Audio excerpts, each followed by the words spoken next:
রাহুল গান্ধীকে এক হাত নিলেন জ্ঞানেশ কুমার।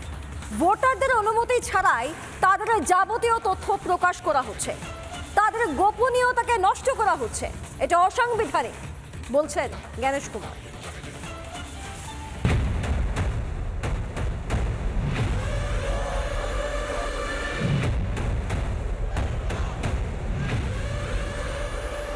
माननीय सुप्रीम कोर्ट 2019 में ही कह चुका है कि यह मतदाता की निजता का हनन हो सकता है। সত্যি ভাই বোনের কতই না পরিকল্পনা। একেবারে সাংবাদিক বৈঠক করে রাহুল গান্ধীর কি সুবিশাল আয়োজন। কোনো অংশে কম যান না প্রিয়াঙ্কা গান্ধীও। অতি সম্প্রতি বিহারের এক মহিলার ছবি আঁকা টি শার্ট পরে সংসদ চত্বরে হাঙ্গামা করতে দেখা যায় রাহুলের বোনকেও। मेरे कौन होते हैं?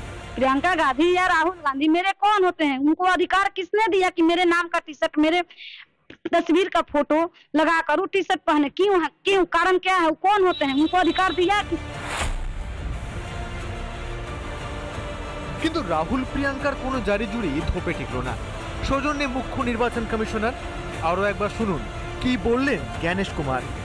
माननीय सुप्रीम कोर्ट 2019 में ही कह चुका है कि यह मतदाता की निजता का हनन हो सकता है। हमने कुछ दिन पहले देखा कि कई मतदाताओं की फोटो उनकी अनुमति के बिना मीडिया के समक्ष रखी गई। माताओं, बहुओं, बेटियों सहित किसी भी मतदाता की सीसीटीवी वीडियो चुनाव आयोग को साझा करनी चाहिए क्या? শুধু তাই নয়, কমিশন নাকি ভোট চুরিতে যুক্ত এমনও অভিযোগ করেছিলেন রাহুল। মনে পড়ে वोट चोरी हो रही है और अब हमारे पास ओपन एंड शट प्रूफ है कि इलेक्शन कमीशन वोट चोरी में इन्वॉल्व है। রবিবার ছিল পাল্টা জবাবের দিন। মিথ্যা অভিযোগে কমিশন ভয় পায় না। নাম না করে রাহুল গান্ধীকে জবাব জ্ঞানেশ কুমারের। मतदाता द्वारा अपना प्रत्याशी चुनने के 45 डेज के भीतर माननीय उच्च न्यायालय में चुनाव याचिका दायर न की जाए और फिर वोट चोरी जैसे गलत शब्दों का इस्तेमाल करके जनता को गुमराह करने का असफल प्रयास किया जाए तो यह भारत के संविधान का अपमान नहीं तो और क्या है? রাজনীতির স্বার্থে গোপনীয়তা ভেদ, ক্ষমা চাওয়া উচিত বিরোধীদের।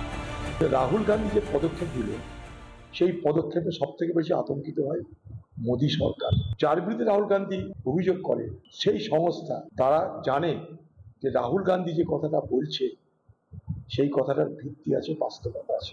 এই নাটকটা না করে নির্বাচন কমিশন যেমন বলেছেন আদালতের কাছে হলফনামা দিয়ে তারা জানাতে পারেন এই নাটক করে যার নিজের নির্বাচনী তালিকায় নামটা বৈধ কিনা সেটাও যখন প্রশ্নের মুখে, এটা না করাই